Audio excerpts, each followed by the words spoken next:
Consumer debt is totally out of control, reaching a brand new high of 1.1 trillion in the fourth quarter of 2023, according to new data from the Federal Reserve Bank of New York. The data shows that Americans' total credit card balances have increased by $50 billion. This is a massive issue affecting many Americans, with more and more people falling behind on payments, and lenders, of course, reporting an increase in delinquencies. This is a hole that they keep getting deeper and deeper into right now. It's a sad situation, and as we've talked about many times here on the show, predatory rates and standards are a large part of the equation. But like any other financial situation, interest rates are an external factor. They're something that we cannot control. The Fed does, of course. And what I want for you is to be empowered, right? Take matters into your own hands and learn how to build financial education. There's no use spending all your time complaining about the Fed and how unfair the interest rates are and complaining about it and whining about it. There's nothing you can do about it. As much as we'd like to end the Fed, get rid of the Fed, that's what we're dealing with right now. We've got to hope that we can elect leaders that will actually affect change. But right now, this is the basketball court that we're allowed to play on. So how can we dial in on what we can control? At some level, Americans have a behavioral problem. There has to be a spending problem behind some of this debt, but let's recognize it's not always the new iPhone and the TVs that are being charged. In fact, many times, Americans are faced with hardships like medical bills or other expenses, and they're forced to throw it on their credit cards. The 2024 Forbes Advisory Survey found that 28% of consumers use credit cards to cover simple expenses that they can't afford, simple food items, and even paying their utility bills. And according to a 2022 Lending Tree survey, only 35% of cardholders pay off their balances in full every month. If you're regularly spending with a credit card and not paying it off, the interest rates really begin to pile up on you. It becomes harder and harder to pay off your debt because the interest charges comprise most of your minimum payment, which is what most people are paying. So they're barely keeping above water, if at all, and they're frankly drowning. So if this is you, how can you actually get out of credit card debt? Listen, I've been there, okay? It's not easy to dig yourself out of this hole. I remember the day when I said, enough is enough. I lived in Dayton, Ohio at the time. And I was working on a morning television show, and I was not making very much money, but I had accrued so much debt. And I said, enough is enough. I've got to figure this out. And I sat down with a piece of paper, got a ruler out, made my own graph paper. And I lined up all of the credit card debt that I had, and I started to tackle it. These aren't going to be some typical tips that I'm going to give you here, okay? Like, oh, I want you to live off of ramen and rice and beans.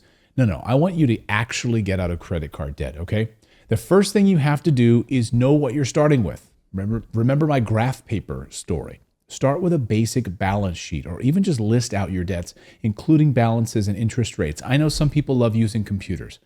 I do too. I use computers all day long. In fact, my handwriting has gotten so bad because I never write anymore. I don't hardly write anything with a pen. I get it. However, there is something powerful about using a pen and paper. And when you grab a pen and paper and you can write out your balances and your interest rates, and you're intentional about it, and you sit down, maybe have a cup of coffee, put on some music, like this is going to be your time to figure out your debt and how to do it.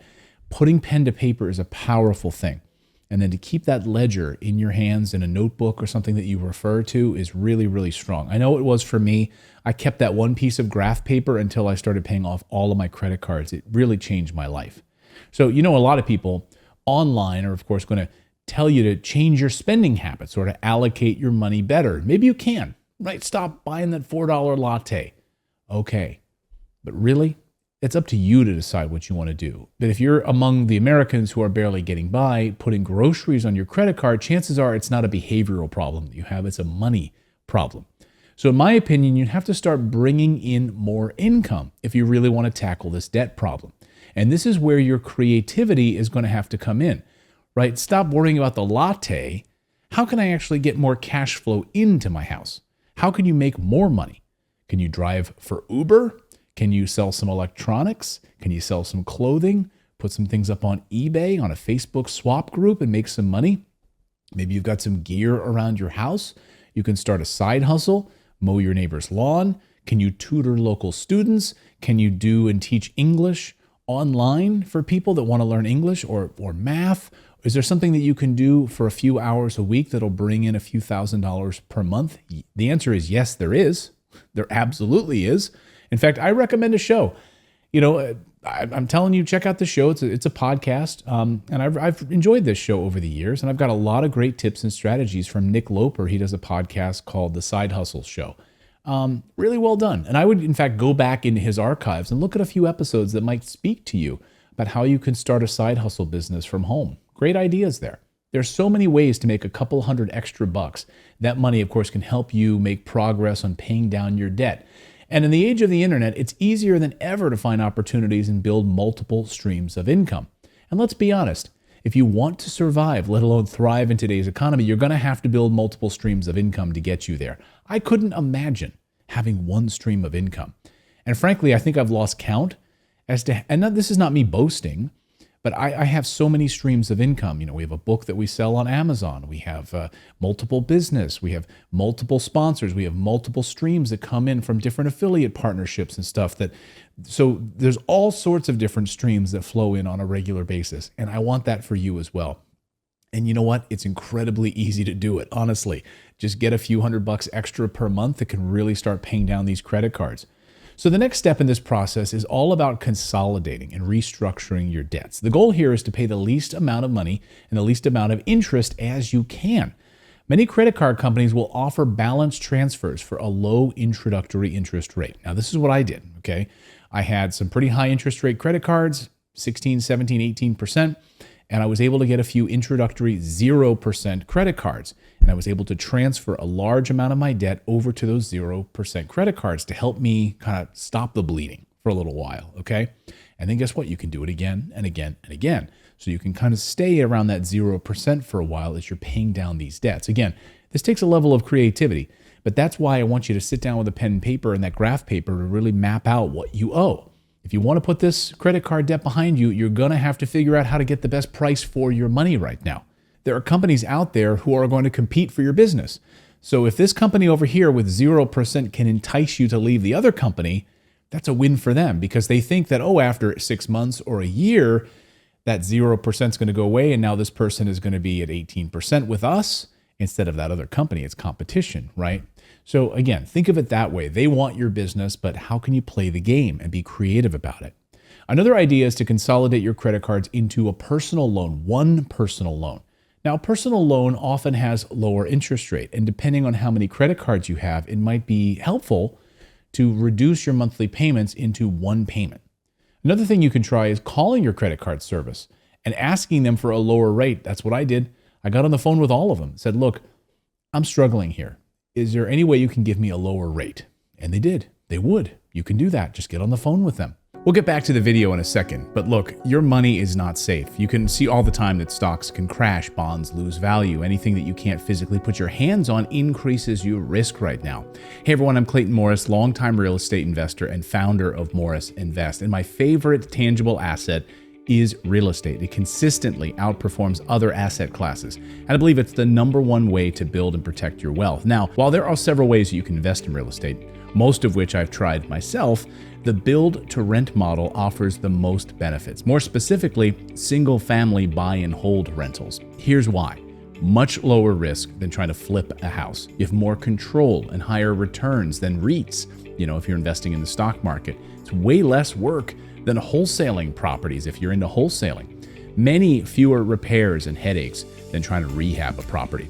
My company, Morris Invest, along with the help from our partner at Sedera Wealth, helps you invest in build-to-rent properties as easily as investing in stocks. That's because we buy and build in bulk, and then we pass on our savings to you. And when you purchase a property through us, you get discounted pricing on properties at or below market value. Seller incentives like mortgage buy-down rates and credits right now usually lowers your rate by about 1%. And we know with higher interest rates right now, you definitely want that, right?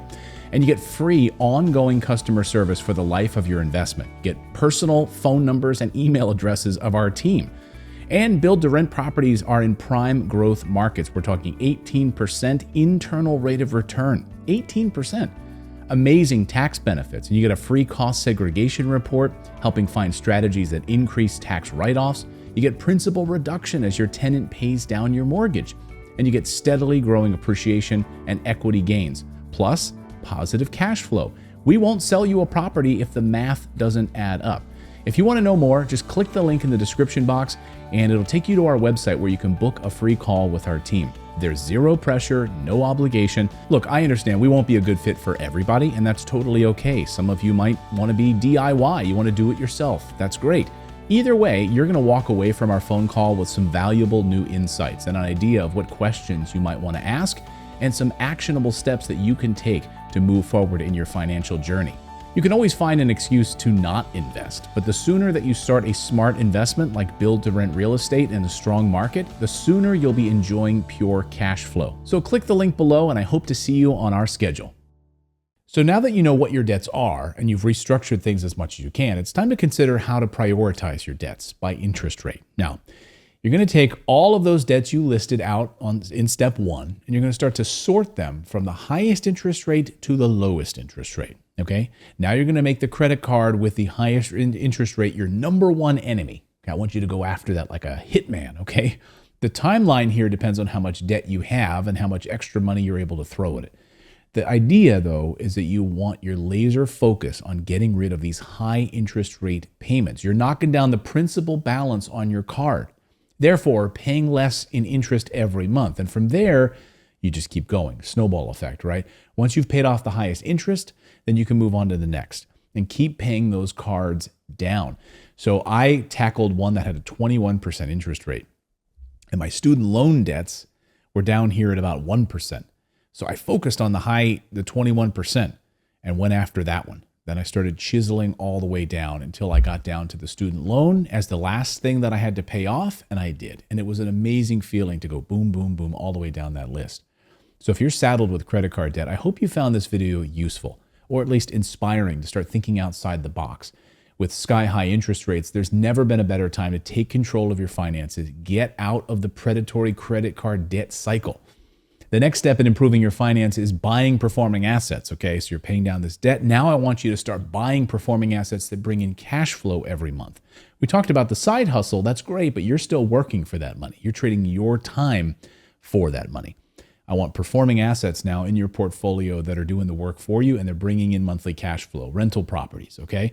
That's exactly what you're going to do and you're going to learn about in this next video. So click here and watch it right now. And thank you so much for subscribing to this channel and elevating your financial intelligence. We'll see you next time, everyone.